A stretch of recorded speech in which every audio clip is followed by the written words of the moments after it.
E o fato é que nos últimos 10 anos, o Brasil passou a ser o país da classe média. Segundo a pesquisa Faces da Classe Média, essa fatia da população brasileira ultrapassou a marca de 100 milhões de pessoas no ano passado.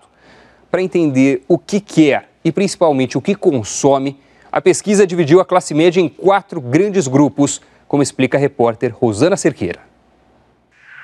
São 108 milhões de pessoas que gastaram no ano passado mais de R$1 trilhão e movimentaram 58% do crédito no Brasil. Com todo esse peso na economia, hoje é fundamental entender a classe média. E esse é o objetivo de um estudo da Serasa Experian e do Instituto Data Popular. Cruzando informações e ouvindo mais de 3 mil pessoas durante um ano, o estudo revela que existem 4 perfis da também chamada classe C.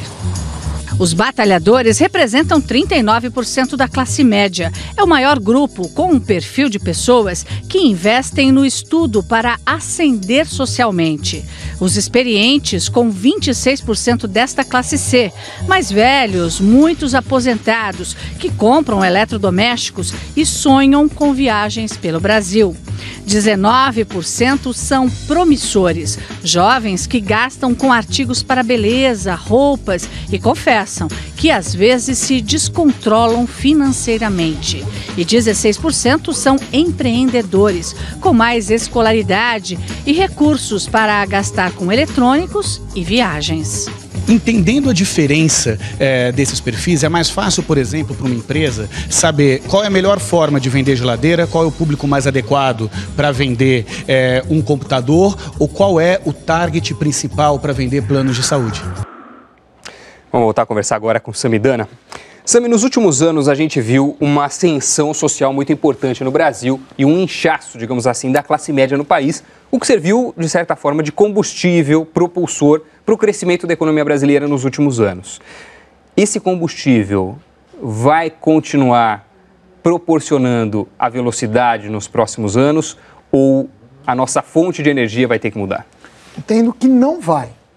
A gente tem uma demanda tem por produtos, por serviços, a gente viu eletrodomésticos, eletroportáteis, viagens, seguros de saúde, tem demanda.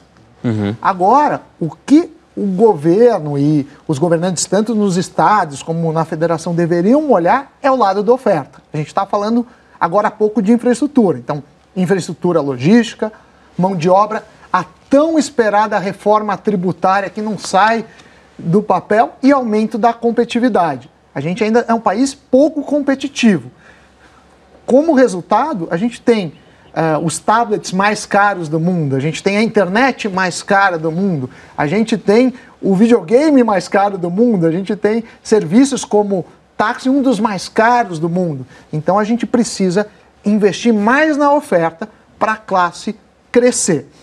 Classe média cresceu. O país tem um potencial enorme.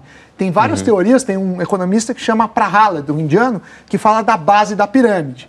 E ele fala que quando você tem um país com a dimensão e a população do tamanho do Brasil ou da Índia, você tem que investir na base da pirâmide. E isso é uma decisão assertiva, mas precisa olhar o outro lado, ou seja, a oferta. E um fator que atrapalha o consumo da classe média também é a inflação, da qual a gente falava agora há pouco. Muitas vezes as pessoas ficam com a impressão, mas o que muda de 5 para 5,5, de 4,5 para 6?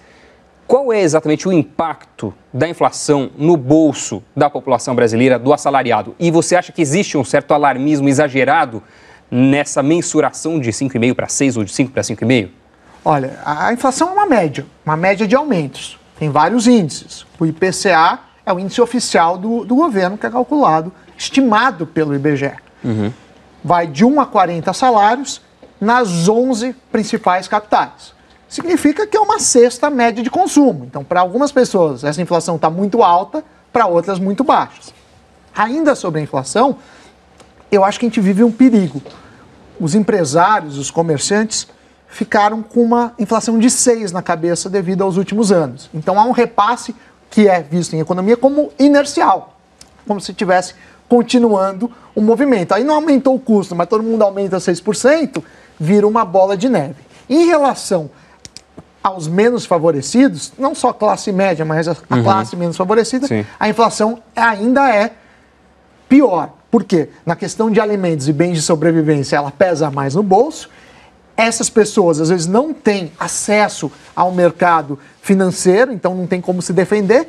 E o salário só é atualizado uma vez por ano, geralmente no dissídio. Então a inflação corrói. A gente lutou muitos anos para combater a inflação, precisa, sim, ficar muito atento. Eu acho que não pode, nunca, num país com o histórico do Brasil, ficar numa zona de conforto em relação à inflação.